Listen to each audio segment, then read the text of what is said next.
Hello बच्चों, let's read the question. The question says few interactions are given below. How many of them are not examples of mutualism? A. Fungus and roots of higher plants, that is mycorrhiza. B. Clownfish and sea anemone. C. Cuckoo and crow. D. Orchids and bumblebees. E. Cuscuta and hedge plants. Question में हमारे पास कुछ interactions दिए गए हैं, हमें बताना है कि इन इंटरैक्शंस में से कितने म्यूचुअलिज्म के एग्जांपल्स नहीं है। तो इस क्वेश्चन को सॉल्व करने के लिए सबसे पहले हम समझेंगे की कॉन्सेप्ट को, एंड यहाँ हमारा की कॉन्सेप्ट है population interactions. Population interactions, population interaction से हम क्या समझते हैं? इट मीन्स कि दो ऑर्गेनिजम्स इकोसिस्टम में एक दूसरे के साथ किस तरीके से इंटरैक्ट कर रहे हैं। अब ये जो पॉपुलेशन इंटरैक्शंस है ये स्पीशीज के लिए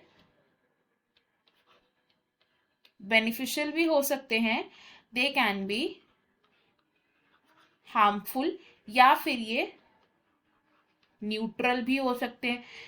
बेनिफिशियल इंटरैक्शंस को हम शो करते हैं बाय प्लस साइन, हार्मफुल को बाय माइनस एंड न्यूट्रल को बाय जीरो साइन। नाउ हमारे पास फर्स्ट पार्ट में क्या दे रखा है? A is the interaction between fungus and roots of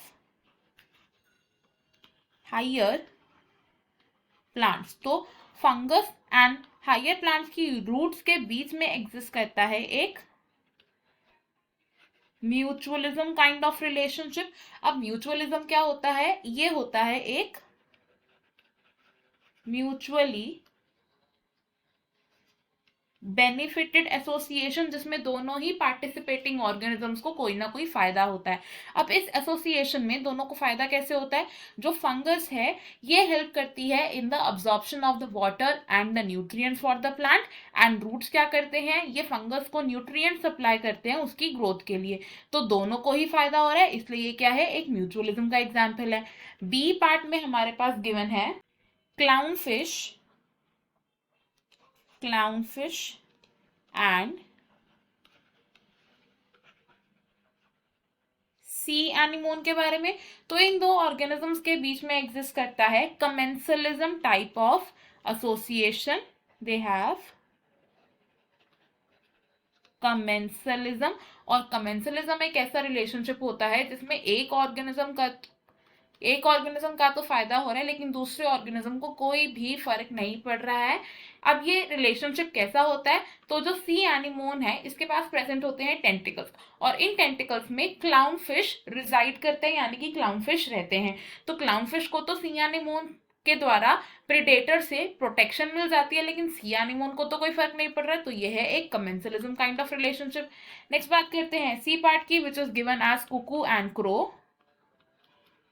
Kuku and crow, cuckoo and crow के बीच में एग्जिस्ट करता है एक brood parasitism relationship. They have brood parasitism relationship.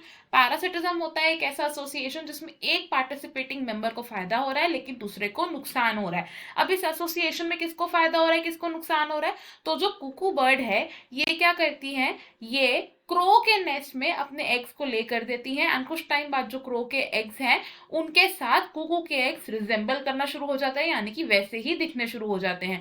तो कुकू बर्ड का काम क्या है? सिर्फ वो एग्स लेकर देती है in the nest of crow, और क्रो क्या करते हैं? कुकू के एग को भी हैच करते हैं, खुद के एग को भी हैच करते हैं। तो यहाँ पे कुकू का फायदा हो रहा है एंड क्रो का नुकसान हो रहा है। तो ये ब्रूड पैरासिटिज्म का एक एग्जाम्पल हो गया। डी पार्ट है the relationship between orchid and orchids और बम्बल बीज के बीच में होता है एक म्यूचुअलिज्म रिलेशनशिप, यानी कि म्यूचुअली बेनिफिटेड रिलेशनशिप। और ये म्यूचुअली बेनिफिटेड रिलेशनशिप क्यों होता है? बिकॉज जो बम्बल बीज हैं ये हेल्प कराती हैं ऑर्किड्स को इन pollination, and in return orchids क्या करते हैं? बम्बल बीज को नेक्टर प्रोवाइड करते हैं। अब ये पॉलिनेशन होती कैसे है? तो ऑर्किड्स का एक पेटल फीमेल बम्बल बी को रिजेंबल करता है, एंड इसी वजह से जो मेल बम्बल बी है वो ऑर्किड पर आता है, थिंकिंग कि वो एक फीमेल बम्बल बी है एंड वो उससे कॉपुलेशन करने की कोशिश करता है। लेकिन क्योंकि वो एक एक्चुअल फीमेल बम्बल बी नहीं है तो उसे हम सूडो कॉपुलेशन कहेंगे। एंड इसी सूडो कॉपुलेशन के दौरान क्या होता है, पोलन ग्रेन शेड हो जाते हैं upon the body of the male bumble bee and pollination successful हो जाती है। नेक्स्ट बात करते हैं ई पार्ट की। ई पार्ट में हमारे पास गिवन है the relationship between Cuscuta and hedge plants। Cuscuta और hedge plants के बीच में एग्जिस्ट करता है एक पैरासिटिज्म रिलेशनशिप, यानी कि एक को फायदा हो रहा है एंड दूसरे को नुकसान हो रहा है। फायदा किसको हो रहा है, तो फायदा हो रहा है कस्क्यूटा को, बिकॉज कस्क्यूटा है एक पैरासिटिक प्लांट जो होस्ट के ऊपर ग्रो करता है एंड उससे अपना न्यूट्रिशन डिराइव करता है। तो कस्क्यूटा हेज प्लांट्स के ऊपर ग्रो करता है एंड उन्हीं से अपना न्यूट्रिशन डिराइव करता है, अपनी ग्रोथ को कंटिन्यू करता है। ऑप्शन अगर देखें तो हमने यहाँ पे क्या कंक्लूड किया कि फंगस और रूट्स ऑफ हायर प्लांट्स के बीच में है एक म्यूचुअलिज्म रिलेशनशिप जिसे हम डिपिक्ट करते हैं by plus and plus. Clown fish और सी एनिमोन के बीच में है commensalism which is plus and zero, क्योंकि सी एनिमोन को कोई फर्क नहीं पड़ रहा है एंड क्लाउन फिश को फायदा हो रहा है बिकॉज उसको प्रोटेक्शन मिल रही है। कुकू एंड क्रो के बीच में है एक brood parasitism which is represented by plus and minus. और किड्स एंड बम्बल बीज के बीच में है mutualistic relationship and Cuscuta and hedge plants के बीच में है अगेन अ पैरासिटिक रिलेशनशिप। तो हमने यहाँ से क्या कंक्लूड किया कि कितने हैं जो म्यूचुअलिज्म के एग्जाम्पल नहीं है, तो these are clownfish and sea anemone, cuckoo and crow and cuscuta and hedge plants। So these are 3 interactions जो म्यूचुअलिज्म के एग्जाम्पल्स नहीं है। तो ऑप्शन ए हमारा करेक्ट है एंड बाकी के ऑप्शंस हैं हमारे wrong. The correct and final answer for the question is option A. I hope you have understood it well. Best of luck. Thank you.